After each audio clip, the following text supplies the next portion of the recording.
அனைவருக்கும் வணக்கம். ஒரு செய்தி ஒண்ணு சொல்லட்டுங்களா? ஆடியோ ஒண்ணு ப்ளே பண்ணி காட்டுறேன். கேளுங்க. ஏவா வேலு அவர்கள் இனி இந்தியா திரும்ப மாட்டார் என்னுடைய கணிப்பு. அதுக்கு தான் இந்த ஆஃபர் அவர் முன்வைக்கிறார் 1000 கோடியை. இந்த 1000 கோடிக்கு இந்த அரசு அடிபணியுதுன்னா மட்டும்தான் அவர் வர்றதுக்கு வாய்ப்புகள் அதிகம். இல்ல அப்படின்னா நிச்சயம் வரமாட்டார். ஏன்னா கிட்டத்தட்ட லட்சம் கோடிக்கு மேல அவருடைய பணங்கள் உலகளாவிய வங்கிகள்லயும் உலகளாவிய நாடுகள்லயும் பரவி இருக்கு. இது யார் பேசின ஆடியோ அப்படின்னா, சென்னை ஹைகோர்ட்டுடைய அட்வொகேட் சங்கர் அவர்கள் பேசின ஆடியோ. 15ஆம் தேதி லஞ்ச ஒழிப்புத்துறையுடைய விசாரணைக்கு ஏவா வேலு ஆஜராக மாட்டார் அப்படின்னு சொல்லிட்டு சென்னை ஹைகோர்ட்டுடைய அட்வொகேட் இந்த சங்கர் அவர்கள் பேசியிருக்காங்க. இது இல்லாம இன்னும் சில விஷயங்களும் சொல்லியிருக்காங்க. அது என்ன அப்படின்னு பார்ப்போம். அதுக்கு முன்னாடி இந்த ஏவாவேலு கேஸ்ல என்னென்ன சினாரியோஸ்லாம் போயிருக்கு அப்படின்னு ஒரு புரிதலுக்காக பார்க்கக்கூடியவங்களுக்கு தெரியணும்ல, சோ அதுக்காக சொல்லிடுறேன். என்ன அப்படின்னா, லஞ்ச ஒழிப்பு துறையினர் வந்து ஜூன் 30ஆம் தேதி ஏவா வேலுவை வந்து விசாரணைக்கு ஆஜராக சொன்னாங்க. இவரு எனக்கு உடம்பு முடியல, இதயத்துல பிரச்சனை இருக்கு அப்படின்னு சொல்லிட்டு அதுக்கு முன்னாடியே சிங்கப்பூர் போயிட்டாரு. சோ அதுக்கப்புறம் லஞ்ச ஒழிப்புத்துறை என்ன பண்ணாங்க அப்படின்னா, ஒரு லுக் அவுட் நோட்டீஸ் அப்படிங்கிறத பிறப்பிச்சாங்க. அதாவது இந்தியாவுக்குள்ள ஏவா வேலு கால எடுத்து வச்சாவே உடனடியாக கைது பண்றதுக்காக லுக் அவுட் நோட்டீஸ் அப்படிங்கிறத வெளியிட்டாங்க. சோ அதுக்காக ஏவா வேலு தரப்பு என்ன பண்ணாங்க அப்படின்னா, நீங்க லுக் அவுட் நோட்டீஸ் விட்டா என்ன, நாங்க வந்து உயர்நீதிமன்றத்துக்கு போறோம் அப்படின்னு சொல்லிட்டு அந்த லுக் அவுட் நோட்டீஸை ரத்து செய்யணும் அப்படின்னு சொல்லிட்டு உயர்நீதிமன்றம் போயிருந்தாங்க. ஸோ அங்க நீதிபதி இளந்தரியன் அவங்க அமர்வு வந்து இதை விசாரிச்சாங்க. அவங்க தான் மோஸ்ட்லி இந்த எம்எல்ஏ எம்பிக்கள் சம்பந்தமான வழக்குகள் எல்லாத்தையுமே விசாரிப்பாங்க. ஸோ அவங்க இந்த வழக்கை விசாரிச்சாங்க. விசாரிச்சுட்டு என்ன சொன்னாங்க அப்படின்னா, இந்த லுக் அவுட் நோட்டீஸ் வந்து ஏவா வேலு மேல லஞ்ச ஒழிப்புத்துறை போட்டிருக்காங்கல்ல, சோ அதை வந்து நான் இடைக்காலமா நிறுத்தி வைக்கிறேன்.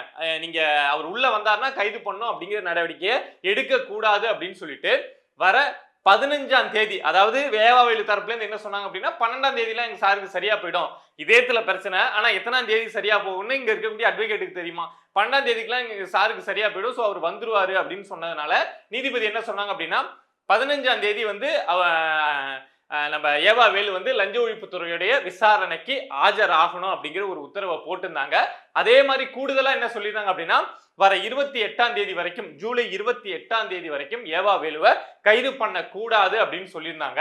சோ இந்த நேரத்துல தான் இந்த ஹைகோர்ட் அட்வொகேட் சங்கர் அவர்கள் பேசக்கூடிய இந்த ஆடியோ அப்படிங்கிறது சமூக வலைத்தளங்கள்ல வைரலா போயிட்டு இருக்கு. என்ன அப்படின்னா, ஏவா வேலு இங்க வர மாட்டாருங்க. 15ஆம் தேதி விசாரணைக்கு ஆஜராகணும், அவர் 12ஆம் தேதி வரேன் அப்படின்னு சொல்லியிருக்காரு. ஆனா அவரு வர மாட்டாரு. ஏன் அப்படின்னா, ஏவா வேலு மேல இந்த ஒரு வழக்கு மட்டும் கிடையாது, இன்னும் அடுத்தடுத்த வழக்குகள் அப்படிங்கிறது நிறைய வந்து குவிய போகுது. சோ அதனால நம்ம எவ்வளவோ சம்பாதிச்சு வச்சிருக்கோம், உலகம் முழுக்க இன்வெஸ்ட்மெண்ட் பண்ணி வச்சிருக்கோம், பல நாடுகள்ல இன்வெஸ்ட்மெண்ட் பண்ணி வச்சிருக்கோம். சோ இந்தியாவுக்கு போய் என்ன பண்ண போறோம், இப்பதான் ஆட்சியும் இல்லையே, நம்ம ஆட்சியும் இல்லையே அப்படிங்கிற மாதிரி ஏவா வேலு அங்கேயே இருந்துருவார் அப்படின்னு சொல்லிட்டு இந்த ஹைகோர்ட் அட்வொகேட் அவர்கள் சொல்றாங்க. அப்படி இல்லை அப்படின்னா, இன்னொரு விஷயம் சொன்னாங்க, இந்த ஆடியோல இருக்கு, நான் ஃபுல்லா கேட்டேன் அந்த ஆடியோவை. சோ அதுல இன்னொரு விஷயம் என்ன சொல்லியிருக்காங்க அப்படின்னா, அப்படி ஒருவேளை ஏவா வேலு வந்து 15ஆம் தேதி விசாரணைக்கு ஆஜராகிறாங்க அப்படின்னா, இங்க தமிழ்நாடு அரசு கூட ஒரு டீலிங் அப்படிங்கிறது போயிட்டு இருக்கு, அது ஓகே அப்படின்னா ஏவா வேலு வந்து ஆஜராவாங்க அப்படின்னு சொல்லிட்டு இந்த அட்வொகேட் ஹைகோர்ட் அட்வொகேட் சங்கர் சொல்லியிருக்காங்க. என்ன டீலிங் அப்படின்னா, தாவேக அரசு கூட ஒரு டீல் பேசிட்டு இருக்காராம், 1000 கோடி ரூபாய்க்கு பேசுறாரு அப்படின்னு அந்த வார்த்தையை ஹைகோர்ட் அட்வொகேட் அவங்களே பயன்படுத்தியிருக்காங்க. 1000 கோடி ரூபாய்க்கு டீல் பேசிட்டு இருக்காராம். என்ன அப்படின்னா, நான் இந்த வழக்குல வந்து ஆஜராயிரேன், எந்த பிரச்சனையும் கிடையாது, ஆனா என்னுடைய மத்த வழக்கு இருக்குல்ல, ஏவா வேலு மேல திமுகவில் அமைச்சர் அந்த நபர் மேல வழக்கு போடணும்னா நூத்துக்கணக்கான வழக்கா போடலாம், அது இருந்த 35 அமைச்சர் மேலயுமே போடலாம் திமுக ஆட்சியில. அப்படி இருக்கப்போ என் மேல இருக்கக்கூடிய மத்த எந்த வழக்கையும் தாவேக அரசு இந்த தூசி தட்டி எடுக்கிறது, லஞ்ச ஒழிப்புத்துறையை வச்சு அது இது பண்றது, சோ அத மாதிரி விஷயங்களை பண்ணாதீங்க, ஒரு 1000 கோடி ரூபாய் நான் உங்க அரசுக்கு தரேன் அப்படின்னு சொல்லிட்டு ஒரு பெரிய டீலை ஏவா வேலு பேசிட்டு இருக்காராம். 1000 கோடி ரூபாய் அப்படிங்கிறது ஏவா வேலுக்கு ரொம்ப சாதாரண விஷயம். லட்சம் கோடிகளுக்கு மேல அவரு பணத்தை அடிச்சிருக்காரு இந்த 5 வருஷத்துல, பல நாடுகள்ல இன்வெஸ்ட் பண்ணிருக்காரு அப்படின்னு உலக அறிஞ்ச விஷயம். சோ 1000 கோடி அப்படிங்கிறது ஏவா வேலுக்கு ரொம்ப சாதாரண காசு அப்படிங்கறனால அப்படி ஒரு டீல் போயிட்டு இருக்கான். சோ அந்த டீலை, இது எல்லாமே அந்த அட்வொகேட் சொன்னதுதான் நான் உங்ககிட்ட சொல்லிட்டு இருக்கேன். அந்த டீல் ஓகே ஆயிடுச்சு அப்படின்னா அவர் வந்து இந்த விசாரணைக்கு ஆஜராகி இந்த ஒரு கேஸை மட்டும் அப்படியே சைலண்ட் பண்ணி விட்டு அப்படியே ஜாலியா இருந்துட்டு போயிடுவாரு. ஒருவேளை தாவேக அரசு அதுக்கு ஒத்துக்கல அப்படின்னா அவரு தமிழ்நாட்டுக்கே வரமாட்டாரு, சிங்கப்பூர் இல்ல அடுத்த நாடு அப்படின்னு சொல்லிட்டு அப்படியே சுத்திட்டு இருந்துருவார் அப்படின்னு இந்த அட்வொகேட் சொல்றாங்க. பட் என்ன நடக்குது அப்படின்னு பார்ப்போம். 12ஆம் தேதி இன்னும் 2 நாள் தானே இருக்கு. சோ 12ஆம் தேதி இங்க வந்து 15ஆம் தேதி ஆஜராகிறாரா என்ன அப்படிங்கிற விஷயத்த வெயிட் பண்ணி பார்ப்போம். அதே மாதிரி இன்னொரு விஷயம் என்ன அப்படின்னா, இந்த தாவேகா எம்எல்ஏக்கள் பேரம் பேசின விஷயத்துல செந்தில் பாலாஜி இந்த இஷ்யூலாம் போயிட்டு இருக்குல்ல, சோ அதுல ஒரு 2 லைன் அப்டேட் கிடைச்சிருக்கு அப்படின்னு வைங்களேன். இப்ப அதுல ஆல்ரெடி 9 பேரை கைது பண்ணியிருந்தாங்க. இந்த திருநாகரசு, இந்த நரேஷ், இந்த சக்தி மிஸ்ஸோடைய கார்த்தி, செந்தில் பாலாஜிக்கு நெருங்கிய நண்பர், சோ இவங்களெல்லாம் கைது பண்ணியிருந்தாங்க. மொத்தம் 9 பேரை கைது பண்ணியிருந்தாங்க. அதுல ஒரு 5 பேரை நான் சொன்னல இந்த நேம், இவங்க எல்லாம் சேர்த்து ஒரு 5 பேரை ட்ரிபிளிகன் போலீசார் வந்து காவல் விசாரணையில எடுத்து இப்ப 2 நாள் விசாரணைக்கு எடுத்து விசாரிச்சுட்டு இருந்தாங்க. சோ இன்னையோட அந்த விசாரணை அப்படிங்கிறது முடிய போகுது. சோ அதுல கிடைச்ச தகவல் படி ஒருத்தர் பேர் வந்து ரமேஷ்குமார், இன்னொருத்தர் பேர் வந்து ராஜசேகர், 2 பேருமே மருத்துவர். சோ இந்த 2 பேரையும் இரவு இந்த நம்ம விடிஞ்சதுல நைட்டு பாத்தீங்க அப்படின்னா காவல்துறையினர் வந்து இதே ட்ரிபிளிகன் போலீசார் வந்து கைது பண்ணியிருக்காங்க. சோ 2 பேருமே மருத்துவர். இதுல இவங்க கிட்ட இருந்து ஒரு நபர் கிட்ட இருந்து ஒரு 54 லட்சமோ, இன்னொரு நபர் கிட்ட இருந்து ஒரு 14 லட்சமோ ரொக்க பணமா கைப்பற்றப்பட்டிருக்கு அப்படிங்கிற செய்தி வெளியாகுது.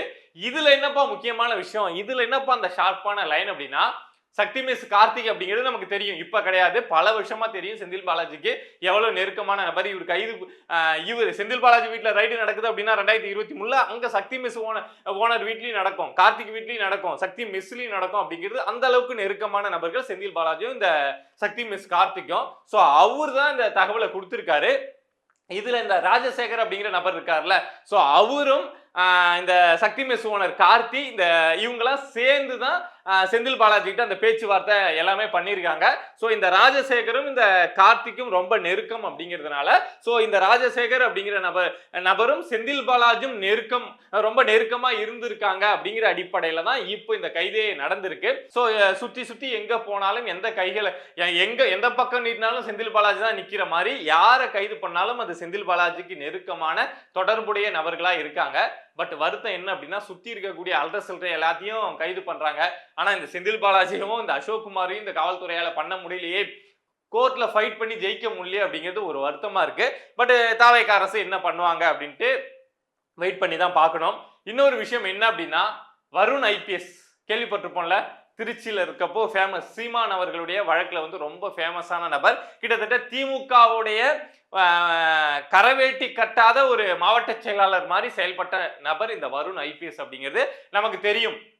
சீமான் அவர்களை எதிர்க்கிறோம் அப்படிங்கிற பேர்ல திமுக நபராகவே மாறிய நபர் தான் இந்த வருண் ஐபிஎஸ். சோ அவரு சிபிசிஐடி அதிகாரியா இருந்தாரு. அப்பவே வந்து என்னப்பா இப்படி பண்றாங்க அப்படிங்கிற மாதிரிலாம் தாவேகா மேல ஒரு விமர்சனம் அப்படிங்கிறது வந்தது. ஒரு திமுக காரரை கொண்டாந்து இங்க சிபிசிஐடியில இந்த மாதிரி ஐஜி கிரேட்ல கொண்டாந்து உட்கார வைக்கிறீங்களே, அவர் வந்து எப்படி உங்களுக்கு உண்மையா இருப்பாரு, அவரு திமுகவுக்கு தானே உண்மையா இருப்பாரு அப்படிங்கிற குற்றச்சாட்டு எல்லாம் தாவேகா அரசு மேல வைக்கப்பட்டது. பட் இப்போ தாவேகா அரசு தூக்கி அடிச்சுட்டாங்க. மனுஷன் அங்க போய் சிபிசிஐடில உட்காந்துக்கிட்டு திமுகவுக்கு வேலை பார்க்கறது, திமுகவுக்கு உளவு வேலை பார்க்கறது அப்படின்னு சொல்லிட்டு இங்க தாவேகா அரசுல என்னென்ன நடந்துட்டு இருக்கு, இங்க தாவேகா அரசுல இது ஒரு தப்பு நடக்குது அப்படின்னா அதை சரி செய்யறதை தாண்டி அந்த தப்பை எடுத்து திமுகவுக்கு சோர்ஸ் பண்றது அப்படின்னு சொல்லிட்டு இத மாதிரியான வேலைகளை பார்த்துட்டு இருந்திருக்காரு. சோ அதை கண்டுபிடிச்சு இப்போ அவர் வந்து ஸ்பெஷல் டாஸ்க் ஃபோர்ஸ் அப்படின்னு சொல்லுவாங்கல்ல, ஈரோட்ல இருக்கு. சோ அந்த இடத்துக்கு வந்து இந்த நம்ம வருண் ஐபிஎஸ் அவர்களை மாத்திட்டாங்க. நீங்க இருந்து கீழ்ச்சதெல்லாம் போதும், நீங்க என்ன வேலை பார்த்தனே எங்களுக்கு தெரியுது அப்படின்னு சொல்லிட்டு வருண் ஐபிஎஸ், அந்த திமுக வருண் ஐபிஎஸ் வந்து இங்க தூக்கிட்டாங்க. இதுல இன்னொரு முக்கியமான விஷயம் என்ன அப்படின்னா, டிரான்ஸ்பர் அப்படிங்கிறது சாதாரணமா நடக்கும், பல அதிகாரிகள் பல பேருக்கு நடக்கும்ல. இதுல என்ன அப்படின்னா, தாவேகா அரசு திட்டம் போட்டு செஞ்சிருக்காங்க. அங்க அவர் இருந்தது வந்து ஐஜி கிரேட்ல இருந்தாரு சிபிசிஐடில, ஆனா இப்போ இங்க மாத்திருக்கிறது வந்து டிஐஜி கிரேட்ல மாத்திருக்காங்க. சோ அங்க இருந்து கீழே இறக்குறோம், நீ தப்பு பண்ண நாங்க கண்டுபிடிச்சிட்டோம், உன்னோட கிரேடையே நாங்க கம்மி பண்றோம் அப்படின்னு சொல்லிட்டு வருண் ஐபிஎஸ் ஓரம் கட்டி, இப்படி நீ எங்கேயாவது போய் இனிமே தனியா விளையாண்டுக்க அப்படிங்கிற மாதிரி, ஓரமா போய் விளையாடுப்பா, எங்க கிட்ட வச்சிக்காத அப்படிங்கிற மாதிரி வருண் ஐபிஎஸ் ஓரம் கட்டியிருக்காங்க. அதே மாதிரி அடுத்து அருண் இந்த பேர்லாம் ஏன் இப்படி இருக்குன்னு தெரியல, அருண் ஐபிஎஸ் அவர்களுக்கும் இதே மாதிரி ஒரு நிலைமை தான் நடக்க போகுது அப்படின்னு சொல்றாங்க. அருண் ஐபிஎஸ் அவர்கள் லஞ்ச ஒழிப்புத்துறை இயக்குனராக வந்ததுல இருந்து அவர் மேலையும் பல குற்றச்சாட்டு, இவரும் ஒரு திமுக நபர் தான், இவரை கொண்டாந்து இங்க தாவேகா வச்சுக்கிட்டு எப்படி ஊழல் செஞ்ச அமைச்சர்கள் எல்லாம் கைது செய்ய முடியும், திமுக அமைச்சர்கள் எல்லாம் கைது செய்ய முடியும் அப்படிங்கிற கேள்வி இருந்தது. பட் அதெல்லாம் தாண்டி அருண் ஐபிஎஸ் அவர்கள் வந்து தாவேகாவுக்கு நேர்மையா செயல்படுவார் அப்படிங்கிற ஒரு நம்பிக்கையில தாவேகா அரசு அந்த முயற்சியை எடுத்தாங்க.